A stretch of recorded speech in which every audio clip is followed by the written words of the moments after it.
The late afternoon sun had already dipped behind the pine trees when Ethan Hale's phone buzzed in his jacket pocket.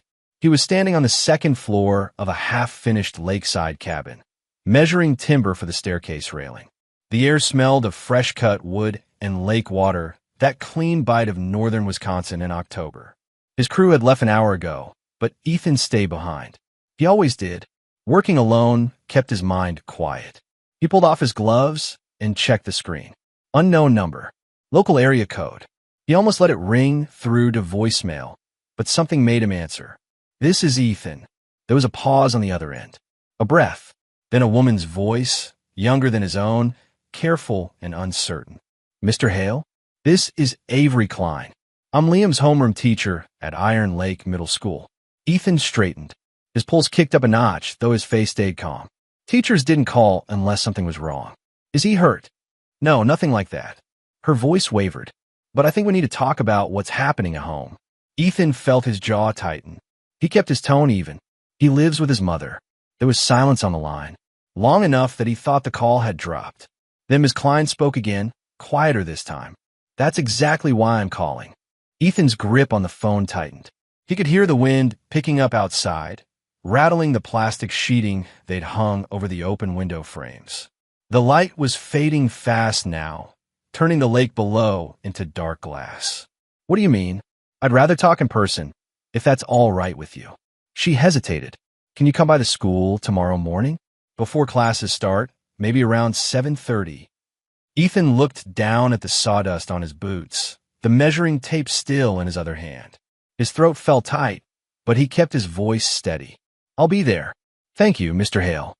I know this isn't easy." She hung up before he could ask anything else. Ethan stood there for a long moment, phone still pressed to his ear, even though the line was dead. The wind pushed through the empty windows, carrying the smell of rain. Somewhere across the lake, a loon called out, that haunting sound that always reminded him of loneliness. He pocketed the phone and looked at his hands. They were steady. They always were. Even when his ex-wife had lied in court, even when the judge handed custody to Nora, even when he'd slept in his truck for 3 weeks because he couldn't afford a place after the legal fees, his hands had stayed steady. But now, standing in this unfinished house as the sky turned bruised and purple, he felt something old stirring inside him. Something he'd buried 2 years ago when he signed the custody papers. Ethan grabbed his tool belt and his jacket. He locked up the sight and walked to his truck, an old Ford with rust around the wheel wells and a crack in the windshield. He sat in the driver's seat and didn't start the engine right away. What's happening at home? He thought about the last time he'd seen Liam. 3 weeks ago, at a supervised exchange in the parking lot of a grocery store. Nora had been 15 minutes late, as always. When she finally showed up, Liam had climbed out of her car looking smaller than he should, thinner, with shadows under his eyes that no 10-year-old should have. Ethan had knelt down, tried to hug him, but Liam had stiffened. Not pulling away exactly, just frozen, like he didn't know if it was safe to relax.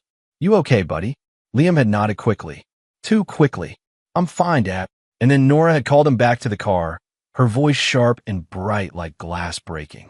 "Come on, Liam. We're late." Ethan had watched them drive away, and he'd felt it then too. That old rage. That helplessness. He started the truck now and pulled out onto the empty two-lane road that curved along the lake. The sky was almost dark. His headlights cut through the gathering mist. "I think we need to talk about what's happening at home." Ethan drove back to his rental, a small one-bedroom apartment above a hardware store in town. He made coffee, sat at the kitchen table, and didn't sleep much that night. By the time Ethan pulled into the school parking lot the next morning, the sun was just breaking over the tops of the pines. The air was cold and sharp, frost still clinging to the edges of the grass. Iron Lake Middle School was a low brick building near the water, surrounded by trees that had gone red and gold with autumn. Ethan walked through the front doors and signed in at the office. The secretary, an older woman with silver hair and thick glasses, gave him a visitor's badge and pointed him toward Ms. Klein's classroom at the end of the hall. The hallways were empty and quiet. His boots echoed on the linoleum. Somewhere nearby, a janitor was running a floor buffer, the mechanical hum filling the air. Ms. Klein's classroom door was open. She was sitting at her desk, looking over a stack of papers. When she heard him in the doorway, she looked up and stood quickly. "Mr. Hale, thank you for coming." She was younger than he'd expected, probably not even 30. Dark hair pulled back in a ponytail, no makeup, tired eyes. She wore jeans and a cardigan that looked too big for her. She seemed nervous.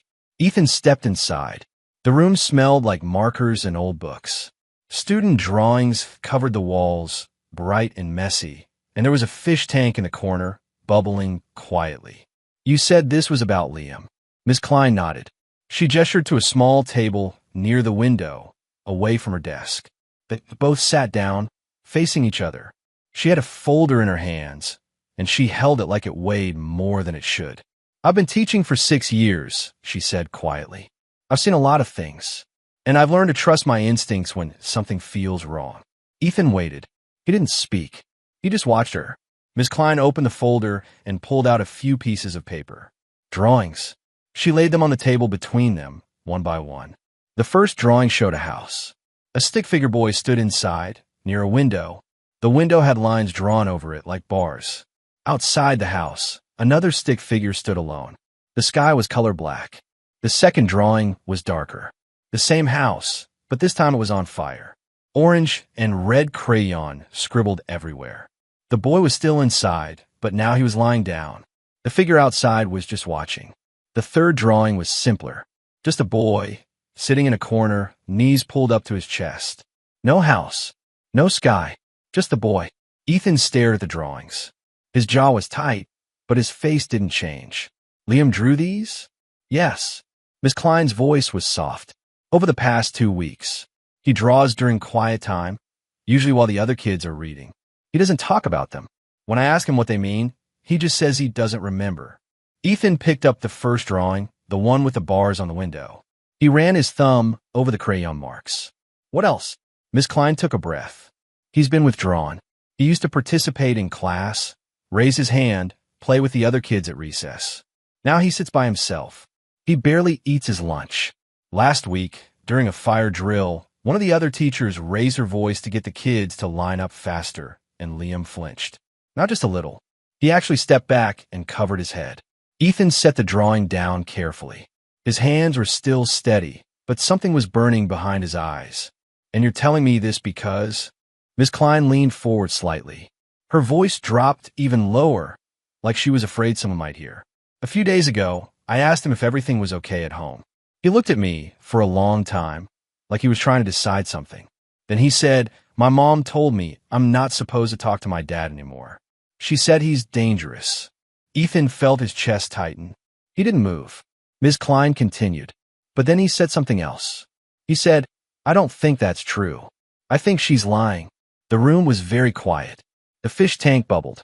Somewhere down the hall, a door opened and closed. Ethan looked at the drawings again. The boy alone in the corner. The house on fire. The bars on the window. "I appreciate you calling me," he said finally. His voice was calm, controlled. "I'll handle it." Miss Klein nodded slowly. She looked like she wanted to say more, but she didn't. Instead, she gathered up the drawings and slid them back into the folder. "If you need anything," she said, "or if Liam needs anything, please let me know. I want to help." Ethan stood. He shook her hand. "Thank you, Miss Klein." He walked out of the classroom, down the empty hallway, and back to his truck. He sat in the driver's seat and stared at the steering wheel. "My mom told me I'm not supposed to talk to my dad anymore. She said he's dangerous." He thought about the custody battle. The restraining order Nora had filed, claiming he'd threatened her. The lies she told in court, standing there with her perfect hair and her perfect clothes, saying she was afraid for her life. Saying Ethan had anger issues. Saying he'd thrown things, broken a door, scare their son. None of it was true, but the judge believed her. The lawyer she'd hired was better than the one Ethan could afford. And Nora had cried on the stand, real tears, the kind that made everyone in the courtroom look at Ethan like he was a monster. He'd lost custody, lost his house, lost everything except 2 weekends a month with his son. And now Liam was drawing pictures of a boy trapped behind bars. Ethan started the truck. He didn't go back to work. Instead, he drove across town, past the post office and the gas station and the diner where he used to take Liam for pancakes on Saturday mornings. He drove to Nora's house. The house sat on a quiet street near the lake, a two-story colonial with white siding and black shutters. The yard was perfect. The grass was trimmed short and evened, the flower beds were mulched, and there were pumpkins on the porch steps. It looked like a magazine cover. Ethan parked across the street and sat there for a moment. The curtains on the front windows were closed. There was a silver SUV in the driveway, Nora's car, and a black pickup truck parked next to it. The truck was new, expensive, with oversized tires and a lift kit. Ethan didn't recognize it. He got out and walked up the driveway. The air smelled like with smoke. Someone nearby was burning leaves. He climbed the porch steps and knocked on the door. It took almost a minute before anyone answered. When the door finally opened, Nora stood there in the doorway, wearing yoga pants and a fitted sweater. Her blonde hair was pulled back, her makeup perfect. She looked at Ethan like he was something she'd found stuck to the bottom of her shoe. "You can't just show up here, Ethan." Her voice was calm, controlled. The same voice she'd used in court. "I need to see Liam. It's not your weekend." "I know what weekend it is." Nora crossed her arms. She leaned against the doorframe, blocking the entrance. "Then you know you're not supposed to be here. We have a custody agreement. I just want to talk to him. 5 minutes." "No." She said it simply, like she was talking to a child. "You lost that right when you scared him." Ethan felt his jaw tighten. He kept his voice level. "I never scared him. You know that." Nora smiled. It didn't reach her eyes. The court decided otherwise. Behind her, from somewhere inside the house, Ethan heard footsteps. Small, quick. A door opened upstairs. "Mom? Who's at the door?" Liam's voice. Ethan's chest tightened. Nora turned her head slightly, not enough to look away from Ethan. "It's no one, sweetie. Go back to your room." "Is it Dad?" The footsteps came closer down the stairs. Ethan tried to see past Nora, but she shifted to block his view. "Liam, I said go to your room." But then Liam appeared behind her, slipping around her side. He was wearing a t-shirt and jeans, his hair messy, his face pale. When he saw Ethan, his eyes lit up. Not fear, not hesitation, just recognition, just hope. "Dad." Ethan smiled. It was the first real smile he'd felt in weeks. "Hey, buddy." Liam started to step forward, but Nora grabbed his shoulder. Her fingers pressed into his arm, hard enough that Liam winced. "I said go inside." Her voice wasn't calm anymore. It was sharp, cold. Liam looked up at her, then back at Ethan. His face fell. "Okay, Mom." He turned to go back upstairs, and that's when Ethan saw it. On Liam's left arm, just below where the t-shirt sleeve ended, there were bruises. Small, round, dark purple. 4 of them in a row. Fingerprints. Ethan's blood went cold. He took half a step forward, his eyes locked on Liam's arm. "Liam, wait." But Nora moved to block him completely now, stepping onto the porch and pulling the door closed behind her. She was still smiling, but her eyes were hard. "Leave, Ethan, or I'll call the police." Ethan looked at her, really looked at her. At the woman he'd married 15 years ago, the woman who used to laugh at his jokes and fall asleep on his shoulder during movies. He didn't know when she'd become this person. Or maybe she'd always been this person, and he just hadn't seen it. What happened to his arm? He fell off his bike. Kids get bruises. Those aren't from a bike. You need to go. Now. Ethan stood there for another moment, his hands clenched into fists at his sides. But he didn't raise his voice. He didn't move closer. He just looked at her, and in that silence, something passed between them. Something dangerous. Nora saw it. Her smile faded slightly. Ethan turned and walked back to his truck. He didn't look back. He got in, started the engine, and drove away. But his silence wasn't weakness. It wasn't defeat. It was a decision. Ethan didn't go home. He drove to the diner on Main Street, the one with the cracked vinyl booze and the burnt coffee that tasted like tar. He sat in the back corner, ordered a cup he didn't drink, and took out his phone. He started making a list. First, he needed to know who owned the black pickup truck in Nora's driveway. That truck was new, expensive, and it wasn't hers. Someone was spending time at that house. Someone Ethan didn't know about. Second, he needed to talk to people who knew Nora, neighbors, parents from Liam's school, anyone who might have seen something, heard something. Third, he needed documentation, pictures, recordings, proof. Because the last time he'd tried to fight Nora, he'd gone in with nothing but his word. And his word hadn't been enough. He wasn't going to make that mistake again.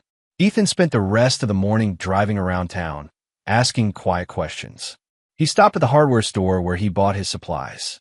The owner, an older man named Frank, had lived in Iron Lake his whole life and knew everyone. Frank, you know who drives a black Chevy Silverado? Lifted, big tires, looks brand new. Frank scratched his chin, thinking, that sounds like Cal Bishop's truck. Bought a few months back. Paid cash, from what I heard. Cal Bishop. Yeah, works at the boat repair shop down by the marina. Big guy, loudmouth. Gets in fights at the bars sometimes. Frank squinted at Ethan. Why you asking? Just curious. Frank didn't look convinced, but he didn't push it. Ethan left and drove to the marina. The boat repair shop was a low metal building with a gravel parking lot. The black Silverado was parked out front. Ethan sat in his truck across the street and watched. After about 20 minutes, a man came out of the shop, wiping his hands on a rag. He was tall, probably 6'2", with a thick build and a buzz cut. He wore a stained t-shirt and jeans, and even from a distance, Ethan could see the tattoos running down both arms. Cal Bishop. Ethan took a picture with his phone. Cal climbed into the Silverado and drove off. Ethan didn't follow. He didn't need to. He knew where Cal was going. Instead, Ethan drove back across town and parked a few houses down from Nora's place. He waited. Sure enough, 15 minutes later, the black Silverado pulled into the driveway. Cal got out, walked up to the front door and knocked twice. Nora opened it immediately, like she'd been waiting.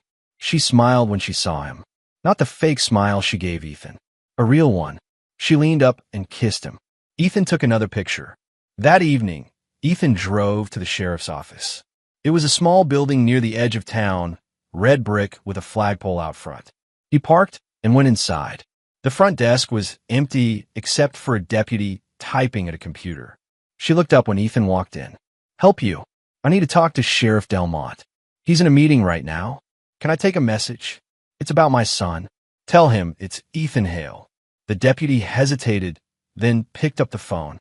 She spoke quietly into it, then hung up. He'll be out in a minute.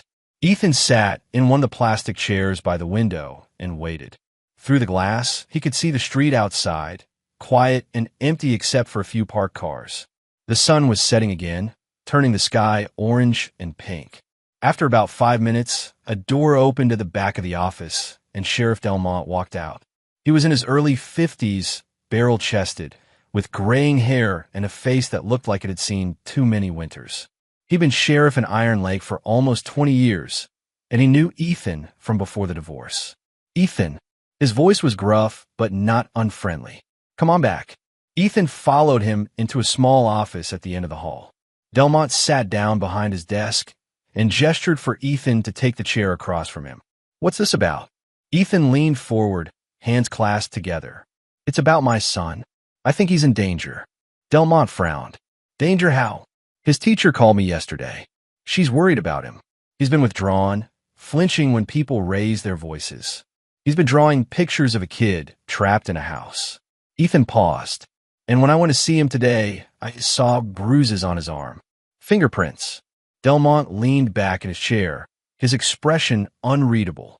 You think Nora's hurting him? I think someone is. Someone. She's got a boyfriend. Guy named Cal Bishop. He's got a reputation. Delmont sighed. He rubbed his eyes. Ethan, listen. I know you and Nora have a rough history, but you can't just accuse her of something like this without proof. Those bruises could be from anything. Kids fall. They wrestle with their friends. Those weren't from falling. How do you know? Ethan kept his voice steady. Because I know what fingerprint bruises look like. Delmont looked at him for a long moment. Then he leaned forward again, elbows on the desk. Ethan, I'm going to be straight with you. You show up at Nora's house without permission. You accuse her of abuse with no evidence. And she calls me? That's harassment. And with your history, the restraining order, the custody ruling, it's not going to look good for you. So you're not going to do anything. I didn't say that. I'm saying you need proof. Real proof. Pictures, witnesses, something solid. Until then, my hands are tied. Ethan stood. He looked down at Delmont, and for the first time since he walked into the office, he smiled. It was a thin smile, cold. Then I'll get proof. He turned and walked out. Over the next few days, Ethan became a shadow. He worked his construction jobs during the day, But at night, he watched. He parked down the street from Nora's house and observed. He saw Cal's truck come and go. He saw the lights in the windows flicker on and off. He saw Nora leave in the mornings, dressed in her expensive clothes, driving Liam to school before heading to her photography studio downtown. He talked to neighbors. An older woman who lived 2 houses down said she'd heard shouting sometimes, late at night. A man across the street said he'd seen Cal throw a beer bottle at the garage door once, drunk and angry. But no one wanted to get involved. No one wanted to make a statement. Ethan kept gathering pieces. And then Ms. Klein called again. "Mr. Hale, I need to see you. Can you come to the school tomorrow afternoon? After classes?" "What's wrong?" "Just come, please." When Ethan arrived at the school the next day, Ms. Klein was waiting for him in her classroom. The desks were empty, the lights dim. She looked nervous, glancing toward the door like she expected someone to walk in. "Thank you for coming." Ethan stepped inside. "What happened?" Ms. Klein reached into her desk drawer and pulled out a small piece of paper, folded in half. She handed it to him without saying anything. Ethan unfolded it. It was a drawing done in pencil. A rough map, a square representing a house, with rooms sketched inside. One room was labeled garage. There was an X mark near the back wall, and next to it, written in a child's handwriting, "Mom hides the camera here."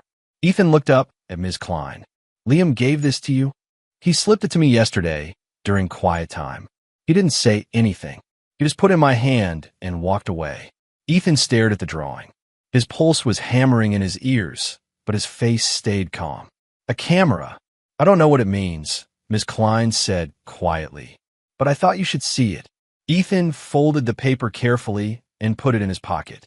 "Thank you, Mr. Hale." Ms. Klein stepped closer, her voice urgent. "If Liam's in danger, you need to get him out of there." "I will." "Ow!" Ethan looked at her. By doing what I should have done 2 years ago, he left before she could ask what that meant. That night, Ethan waited until after midnight. The street was dark and quiet, every house asleep. Nora's house was dark too, no lights in any of the windows. Cal's truck wasn't in the driveway. Good. Ethan parked 2 blocks away and walked through the backyards, staying in the shadows. He knew this property. He'd lived here once. He'd built the back deck, fixed the garage door, installed the locks. One of those locks was still the same. He slipped into the backyard and approached the side door of the garage. The door was old, was starting to rot at the bottom. The lock was a simple pin tumbler, the kind Ethan had installed himself 5 years ago because it was cheap and Nora didn't care about security back then. He pulled a small tension wrench and a pick from his pocket. He learned how to pick locks when he was younger, working construction jobs that required getting into old buildings. It was a skill he hadn't used in years, but his hands remembered. It took less than a minute. The lock clicked open. Ethan slipped inside. The garage smelled like oil and dust. There was a lawnmower in the corner, some boxes stacked against the wall, a workbench cluttered with tools. Ethan pulled out his phone and turned on the flashlight, keeping the beam low. He found the wooden beam Liam had marked on the map. It was an old support post near the back wall, painted white, running from floor to ceiling. Ethan ran his hand along it, feeling for anything unusual. Near the top, about head height, his fingers found something. A small gap in the wood, barely noticeable. He reached in and pulled out a small black object. A camera. It was a wireless security camera, the kind you could buy at any electronics store. Small, battery-powered, motion-activated. Ethan turned it over in his hands. There was an SD card slot on the bottom. He ejected the card. Then he put the camera back exactly where he'd found it, making sure it looked undisturbed. He slipped the SD card in his pocket, left the garage, and locked the door behind him. He walked back to his truck and drove home. In his apartment, Ethan sat at his kitchen table with his laptop. He inserted the SD card into the reader and opened the files. There were dozens of videos. Short clips, most of them only a few minutes long, all triggered by motion detection. Ethan started watching. The first few clips were benign. Nora walking through the garage, carrying laundry. Liam riding his bike in the driveway. Nothing unusual. But then Ethan found a video from 2 weeks ago. The timestamp showed late evening, almost 9 o'clock. The camera angle showed the interior of the garage, looking toward the door that led into the house. The door was open, and through it, Ethan could see part of the kitchen. Cal Bishop was in the kitchen, standing near the table. He was shouting. Ethan couldn't hear the words clearly, the audio was muffled, but the anger was obvious. Cal picked up a plate and threw it. It shattered against the wall. Nora was standing at the bottom of the stairs, visible through the doorway. She wasn't moving. She was just watching. Not scared. Not angry. Just watching. And then, in the corner of the frame, barely visible, Ethan saw Liam. Sitting on the stairs, halfway up, hugging his knees. His face was white. The video cut off after 2 minutes. Ethan played the next one. This time it was daytime. Liam was in the garage, getting his bike. Nora walked in behind him. She knelt down next to him, and at first, Ethan thought she was helping him with something. But then he saw her face. She was smiling, but it wasn't kind. It was calculating. Nora leaned close to Liam and whispered something. Ethan couldn't hear it, but he could read her lips. If you tell anyone, Daddy will go to jail forever. Liam's face crumpled. He didn't cry, but his shoulders shook. Nora stood up and walked away, leaving him there. Ethan closed the laptop. His hands were trembling now, but not from fear. From rage. She was using their son. Using fear to control him. Using lies to keep him silent. And she was still recording everything. Why? Insurance? Evidence to use against Ethan if he tried to fight back again? It didn't matter. Ethan copied all the files onto his laptop, then onto a backup drive. He labeled it, dated it, and put it in a safe place. Then he went back to work. Over the next week, Ethan planned carefully. He bought his own camera, smaller and with a longer battery life. He returned to Nora's garage late one night, picked the lock again, and installed his camera in a different spot, hidden behind a shelf where no one would see it. He positioned it to capture the same angle as Nora's camera, but with better resolution. He didn't remove Nora's camera. He left it exactly where it was. Then he waited. He went to work every day, acting normal. He talked to his crew, measured timber, poured concrete. At night, he checked the footage from his camera remotely on his phone. Most of it was nothing. Just Nora and Liam going about their routines. But then, 10 days after he'd planted the camera, Ms. Klein called him. Mr. Hale, Liam didn't come to school today. Ethan was at the construction site, standing on a ladder. He climbed down quickly. What do you mean? His mother called this morning and said he was sick. But Mr. Hale, I'm worried. Yesterday, Liam seemed scared. He kept looking at the clock, like he was dreading going home. Ethan's chest tightened. Did he say anything? No, but I wanted you to know. Ethan thanked her and hung up. He grabbed his jacket and left the site without telling anyone where he was going. He drove to Nora's house. Cal's truck was in the driveway. The curtains were closed, but Ethan could hear music blasting from inside. Loud, angry music. Ethan pulled out his phone and checked the live feed from his camera. The angle showed the door between the garage and the house.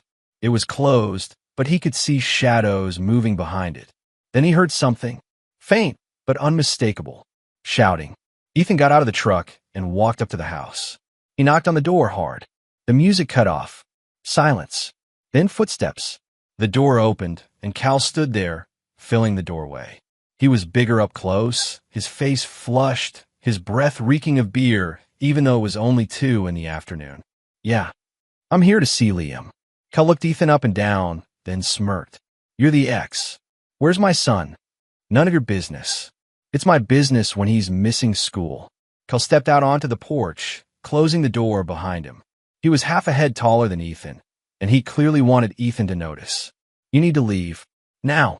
Ethan didn't move. Or what? Cal's smile widened. Or I make you leave. They stood there, inches apart. Ethan's hands were at his sides, relaxed. He'd been in fights before, back when he was younger and stupider. He knew how this worked. Cal wanted him to swing first. Wanted an excuse. Ethan didn't give it to him. Instead, he pulled out his phone and called 911. The operator answered. 911, what's your emergency? I'm at 1247 Lakeview Drive. They're shouting inside the house, possible domestic violence. I think a child might be in danger. Cal's face went red. He lunged forward, grabbing for the phone. But Ethan stepped back, keeping the phone out of reach. What's your name, sir? The operator asked. Ethan Hale. Are you inside the residence? No, I'm outside. Help is on the way. Stay on the line. Cal was cursing now, but he didn't grab for the phone again. Instead, he turned and went back inside, slamming the door. Ethan stayed on the line until he heard sirens. Sheriff Delmont arrived first, pulling up in his cruiser with lights flashing, but no siren. He got out and walked over to Ethan, his face hard. "You called this in?" "Yes." "What happened?" "I came to check on my son. He didn't go to school today." Cal Bishop answered the door, and I could hear shouting inside. Music was blasting. "I think someone's hurting him." Delmont looked at the house, then back at Ethan. "Stay here." He walked up to the front door and knocked. It took a moment, but then Nora opened it. She was dressed perfectly, not a hair out of place. Her face was calm, composed. Delmont said something to her that Ethan couldn't hear. Nora shook her head, smiled, gestured inside. She was playing the victim again, playing it perfectly. After a few minutes, Delmont came back. She says Liam's fine. He's got the flu. She says you've been harassing her, showing up unannounced, making threats. I didn't make any threats. Cal says you did. Cal's lying. Delmont crossed his arms. Ethan, I warned you about this. You can't just show up here. You're making this worse for yourself. What about my son? I saw him. He's upstairs in bed. He looks fine. Did you ask him if he's okay? His mother was standing right there. What do you think he's going to say? Ethan felt his jaw tighten. So that's it? You're just going to leave? There's nothing here, Ethan. No evidence, no witnesses. Just you, showing up again, causing trouble. Delmont stepped closer, lowering his voice. I know you're worried about your kid. I get it, but you need to back off. Or next time, I'm going to have to arrest you. Ethan stared at him. Then he turned and walked back to his truck. He got in, started the engine, and drove away. But the camera he'd planted was still recording. That night, Ethan sat in his apartment and reviewed the footage from his hidden camera. He watched the timestamp from earlier that day, from the time before he'd arrived. The video showed Cal walking into the garage, grabbing something from the shelf. Then he went back into the house. Through the open door, Ethan could see him in the kitchen, yelling at someone off camera. A bottle flew across the room and shattered. Then Nora appeared, walking calmly up the stairs like nothing was happening. Ethan fast-forwarded. The camera caught Cal leaving an hour later, getting into his truck and driving off. After he left, Nora came into the garage. She walked straight to the wooden beam where her camera was hidden. She reached up, pulled it down, and checked it. She was reviewing her own footage. Then she put the camera back, adjusted its angle slightly, and walked away. She was building a case. Ethan was sure of it now. She was collecting footage to use against him if he tried to fight for custody again. Footage that would make him look dangerous, unstable. But Ethan had footage too, and has told a different story. He made copies of everything, multiple backups. He labeled them, organized them by date, and put them in different locations. Then he reached out to Ms. Klein. They met at a coffee shop on the edge of town, far from the school and far from Nora's house. Ms. Klein looked nervous when she walked in, glancing around like she was afraid someone might see her. She sat down across from Ethan.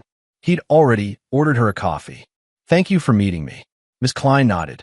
What's going on? Ethan leaned forward, keeping his voice low. I need to ask you something, and I need you to be honest with me. Okay. Have you been recording your conversations with Nora? Ms. Klein froze. Her face went pale. What?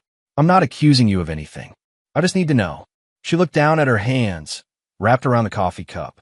After a long silence, she nodded. Yes. Why? Because she scares me. Ms. Klein's voice was barely a whisper. A few weeks ago, she came to the school to pick up Liam early. She said he had a dentist appointment. But when I asked Liam about it the next day, he said they didn't go to the dentist. He said his mom took him home and told him to stay in his room. She paused, took a breath. After that, I started noticing things. The way she talked to me, the way she smiled when she said certain things. It felt off, like she was performing. So I started recording our conversations. Just in case. In case of what? In case she tried to blame me for something. In case she said I didn't report something I should have.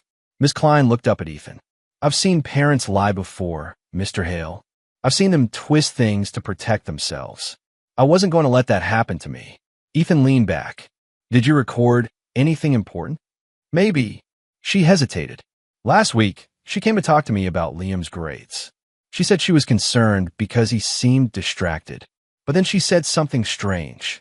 She said, "Kids are so impressionable. They believe whatever you tell them, even if it's not true. And you recorded that?" "Yes." "Can I hear it?" Ms. Klein pulled out her phone. She scrolled through her voice memos, found the right one, and handed the phone to Ethan. He pressed play. The audio was clear. Nora's voice, bright and friendly. "I just want to make sure Liam's doing okay. He's been through a lot with the divorce, you know. His father can be difficult." Ms. Klein's voice responded. "I haven't noticed any issues related to his father.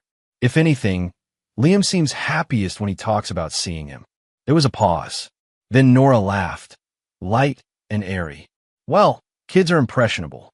They believe whatever you tell them, even if it's not true." Another pause. Ms. Klein's voice, careful. "I'm not sure I understand what you mean." "Oh, nothing." Nora's voice was still smiling. "Just that Liam's a sweet boy. He wants to make everyone happy. Sometimes it means he says what he thinks people want to hear." The recording ended. Ethan looked at Ms. Klein. "She's admitting she manipulates him." "That's what I thought too. But it's not enough, is it?" She didn't say anything explicit. Ethan handed the phone back. "It's enough when you combine it with everything else." "What do you mean?" "I mean, I have footage. Video of Cal throwing things. Video of Nora telling Liam that I'm going to jail if he talks. I have pictures of bruises, drawings, witness statements. And now I have this recording." Miss Klein's eyes widened. "You're going to go after her." "I'm going to protect my son." "Mr. Hale, if she finds out you have all this, she'll retaliate. She'll say you're stalking her, harassing her. She'll get another restraining order. You'll lose Liam for good." Ethan's expression didn't change. "Then I'll make sure she can't." Ethan spent the next 3 days organizing everything. He made a timeline, cross-referencing dates and incidents. He burned the videos onto discs, printed out transcripts of the recordings, and compiled the drawings and witness statements into a folder. Then he made a decision. He wasn't going to the sheriff. Not yet. He was going to Nora. It was late afternoon when Ethan pulled up to Nora's photography studio downtown. The studio was on the second floor of an old brick building, above a boutique clothing shop. The windows had her name painted in gold lettering, Nora Vale Photography. Ethan walked up the narrow staircase and opened the door. The studio was bright and clean, with white walls and hardwood floors. There were framed portraits on the walls, mostly families and children, everyone smiling. A desk sat near the window, cluttered with a computer and stacks of prints. Nora was sitting at the desk, editing photos. She looked up when Ethan walked in, and her expression shifted immediately. Surprise, then annoyance, then forced calm. "You can't be here, Ethan. We need to talk. I have nothing to say to you." Ethan closed the door behind him. He pulled his phone from his pocket, set it on the edge of her desk, and pressed record. Nora's eyes flicked to the phone. "What are you doing?" "Making sure we both remember this conversation." She stood up, her voice sharp. "I'm calling the police." "Go ahead." Ethan's voice was calm, quiet. "But you should hear what I have to say first." Nora hesitated. She glanced at the phone again, then back at Ethan. "What do you want?" "I want you to tell me the truth." "About what?" "About everything." Ethan took a step closer. "About the lies you told in court. About the restraining order. About what's happening to Liam." Nora laughed, but sounded forced. "You're delusional." "Am I?" Ethan pulled a small flash drive from his pocket and set it next to the phone. "This drive has videos on it. Videos from the camera you hid in your garage." Nora's face went white. "You didn't know I found it, did you?" Ethan continued. "You thought it was safe. But Liam told me where it was. And I took the SD card." Nora's mouth opened, but no sound came out. "I watched the videos, Nora. All of them. I saw Cal throwing things. I saw you standing there, watching, doing nothing. I saw you telling Liam that I'd go to jail if he talked. That's not. And then I planted my own camera." Ethan's voice was still calm, but there was steel underneath. "One you didn't know about. And it recorded everything. Including you checking your camera after I left. Including you adjusting it. Including you using it to build evidence against me." Nora's hands were shaking. She tried to speak, but her voice cracked. "You're lying. Play it." Ethan gestured to the flash drive. "Go ahead. Plug it in. Watch it yourself." She didn't move. "You lied about me," Ethan said quietly. You told the court I was dangerous. You told Liam I was dangerous. You made him afraid of his own father because you wanted control. That's not true. Yes, it is. Ethan leaned closer, his voice dropping. And now I have proof. Video proof. Audio proof. Witness statements. Drawings. Everything. Nora's face was pale, but her eyes were sharp, calculating. What do you want? I want my son. You'll never get him. The court already ruled. The court ruled based on lies. And now I have proof of those lies. I have a recording of you admitting you manipulate Liam. I have footage of your boyfriend abusing him. I have witness statements from his teacher, from neighbors, from people who've seen what's happening. Nora's hands gripped the edge of the desk. You can't prove anything. Yes, I can. Ethan straightened. And when I take this to Sheriff Delmont, to Child Services, to a lawyer, you're going to lose everything. Your custody, your reputation, your business. Everything. Tears welled in Nora's eyes. But they weren't tears of sadness. They were tears of rage. You don't know what you're doing. I know exactly what I'm doing. Ethan picked up his phone and the flash drive. He turned to leave, then paused at the door. One more thing. I'm not doing this because I want revenge. I'm doing it because our son deserves better. He deserves to be safe. And you took that from him. He opened the door and walked out. Behind him, Nora stood frozen at her desk, staring at the empty space where the flash drive had been. That night, Ethan uploaded everything. Not to the police. Not yet. First, he created an anonymous account on a parent advocacy website, one that focused on custody battles and protecting children from abuse. He uploaded the videos, the recordings, the drawings, the timeline. He redacted faces and names where necessary, but left enough detail that anyone who knew the story would recognize it. He titled the post, "When the System Fails, A Father's Fight to Save His Son." Then he sent copies directly to Sheriff Delmont, to Child Services, and to Ms. Klein with a note explaining what he'd found. He didn't sign his name. He didn't need to. The next morning, Ethan's phone rang. It was Delmont. "You need to come to the station." Now, when Ethan arrived, Delmont was waiting in his office. He looked tired, his face hard. "Sit down." Ethan sat. Delmont pulled out a folder and dropped it on the desk between them. Inside were printouts of the videos, transcripts of the recordings, and copies of the drawings. "You sent this?" "Yes." "Do you have any idea what you've done?" "I gave you proof." Delmont leaned back in his chair, rubbing his face. "This is a mess, Ethan. A huge mess. You broke into her property. You recorded her without consent. Everything I did was legal. The garage was my property too before the divorce.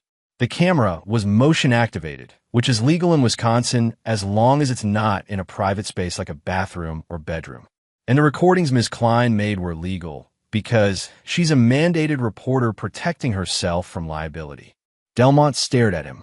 "You talked to a lawyer." "I did my research." "You should have come to me first."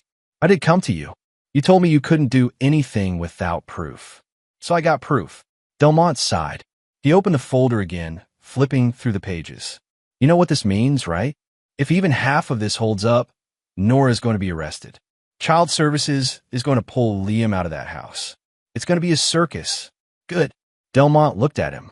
"You're sure about this? Because once we start, there's no going back." "I'm sure." Delmont nodded slowly. "All right, give me the originals. I'll pass everything to Child Services and the DA's office. They'll open an investigation." Ethan handed over another flash drive. "Everything's on here. Originals, unedited." Delmont took it and stood. "You should go home. This is going to take time." Ethan stood too. "How much time?" "Days. Maybe a week. Depends on how fast Child Services moves." Ethan nodded and walked to the door. But before he left, he turned back. "Sheriff, one more thing." "What?" "Cal Bishop. He's going to run when he hears about this." Delmont's eyes narrowed. "How do you know?" "Because that's what guys like him do." Delmont didn't argue. 3 days later, Ethan got the call he'd been waiting for. It was from a caseworker at Child Services, a woman named Angela Ross. "Mr. Hale, I wanted to update you. We've completed our preliminary investigation based on the evidence you provided. We've interviewed Liam, his teacher, several neighbors. We've also reviewed the video footage." Ethan's chest tightened. "And based on what we've found, We're removing Liam from his mother's custody effective immediately. She's been arrested and charged with child endangerment, perjury, and obstruction. Cal Bishop has left town, but there's a warrant out for his arrest. Ethan closed his eyes. His hands were shaking. Is Liam okay? He's safe. He's in temporary care right now, but the court has scheduled an emergency hearing for tomorrow morning. Given the circumstances and your clean record, we're recommending full custody be granted to you. Thank you. Mr. Hale, I need to be honest with you. This case was difficult. The evidence you provided was crucial, but it also raised questions about how it was obtained. You walked a very fine line. I know, but at the end of the day, a child is safe because of what you did. That matters. Ethan thanked her again and hung up. He sat on the edge of his bed and stared at the wall. He didn't feel victorious. He didn't feel relieved. He just felt tired. But then his phone buzzed again. A text from Ms. Klein. I heard the news. Liam's going to be okay. Thank you. Ethan put the phone down and stood. He walked to the window and looked out at the street below. The sun was setting, painting the sky in shades of orange and pink. He thought about Liam, about the drawings, about the bruises, about the fear in his son's eyes. Not anymore. The next morning, Ethan stood in the courtroom, dressed in the only suit he owned. The judge, an older woman with gray hair and sharp eyes, reviewed the case file for what felt like an eternity. Finally, she looked up. Mr. Hale, based on the evidence presented in the recommendation from Child Services, I'm granting you full custody of your son, Liam Hale, effective immediately. The previous custody agreement is hereby voided. Ethan nodded. He didn't smile. He didn't speak. He just nodded. Ms. Vale's visitation rights will be determined at a later date, pending the outcome of her criminal trial. Do you have any questions? No, Your Honor. Then we're adjourned. The gavel came down. Ethan walked out of the courtroom and into the hallway. Angela Ross was waiting for him. Liam's waiting in the family room. Are you ready? Yes. She led him down the hall to a small room with soft chairs and a table covered in coloring books. Liam was sitting on one of the chairs, holding a crayon but not drawing. When he saw Ethan, he looked up. For a moment, neither of them moved. Then Liam stood, dropped the crayon, and ran. Ethan caught him, wrapping his arms around his son and holding him tight. Liam buried his face in Ethan's shoulder, and Ethan felt him shaking. It's okay, Ethan said quietly. You're safe now. I've got you. Liam didn't say anything. He just held on. 2 weeks later, Liam moved into Ethan's apartment. It wasn't much, just one bedroom, but Ethan gave Liam the bed and slept on the couch. They spent the first few days in quiet routine, learning how to be around each other again. Ethan cooked meals. Liam did his homework. They didn't talk much, but they didn't need to. Slowly, Liam started to relax. The shadows under his eyes began to fade. He smiled more. He talked more. One morning, Ethan was fixing a leaky faucet under the kitchen sink. Liam sat on the floor next to him, handing him tools. Dad. Yeah, buddy. Are we safe now? Ethan looked at him. Liam's face was open, hopeful, but still a little scared. Yeah, no one's ever going to hurt you again. Liam nodded slowly. Then he picked up a wrench and studied it like it was the most interesting thing in the world. Can I help? Sure. They worked together in silence, fixing the leak. When they were done, Ethan wiped his hands on a towel and stood. Through the window, he could see the lake in the distance, calm and still. The morning light reflected off the surface, turning the water gold. Ethan glanced at the shelf above the fridge. On it sat a small black camera, the one he'd taken from Nora's garage. It was turned off, useless now, but he kept it there anyway. A reminder. He'd won because he stopped playing by her rules.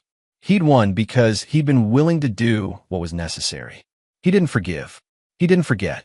And he never would.